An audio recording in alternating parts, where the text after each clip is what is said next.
So this is a topic many people in Edinburgh and Scotland have spoken about. I'm not about to say anything new. I'm going to let the optics do it for me and therefore for you. This is the old Scottish Parliamentary Building. This is where Parliament was ran out of. You might look at this and think it's not particularly spectacular, but once again this comes down to opinion. Historically, it's certainly, and culturally, a lot more relatable than what I'm going to show you in just a moment.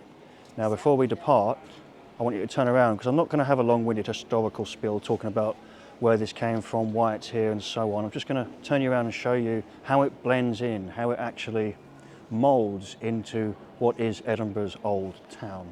So instead of me having a long-winded rant, which I can sometimes do, I think I'm going to let the visuals do the work for me.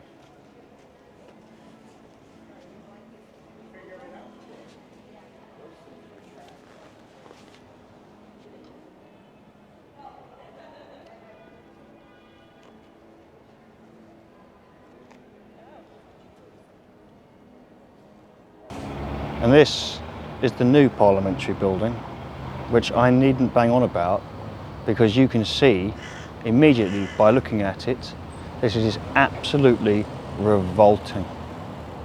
Some very insincere architects and documentarians have been seen standing inside and outside saying, look how fantastic this place is, look at the ceiling, look at the ideas that it's brought, and they talk about how special it is and all of these ridiculous excuses for its existence. And as you can see, it truly is insignificant compared with the building which still sits in the old town. Now, this is symbolically placed here in my opinion. Cameraman, come down there for me please. That is Holyrood Palace, or what was Holyrood Palace for the monarch. So what this basically is the new seat of power, isn't it? So Parliament used to be up in the old town, and it was part of that historic aesthetic of Edinburgh.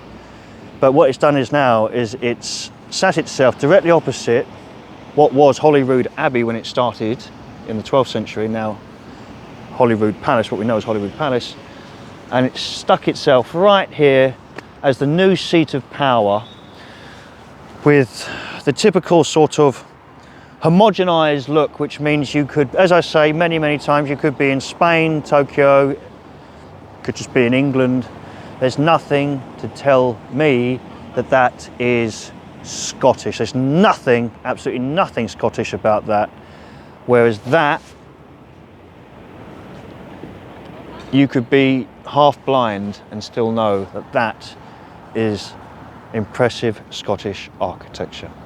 So take one moment to appreciate the horrific bike racks that they put here, because nothing can just be left unmolested. They have to make it as ugly, spaghetti-like and modernistic as possible so that we end up with some hellhole that I wouldn't even allow as a university, never mind a government.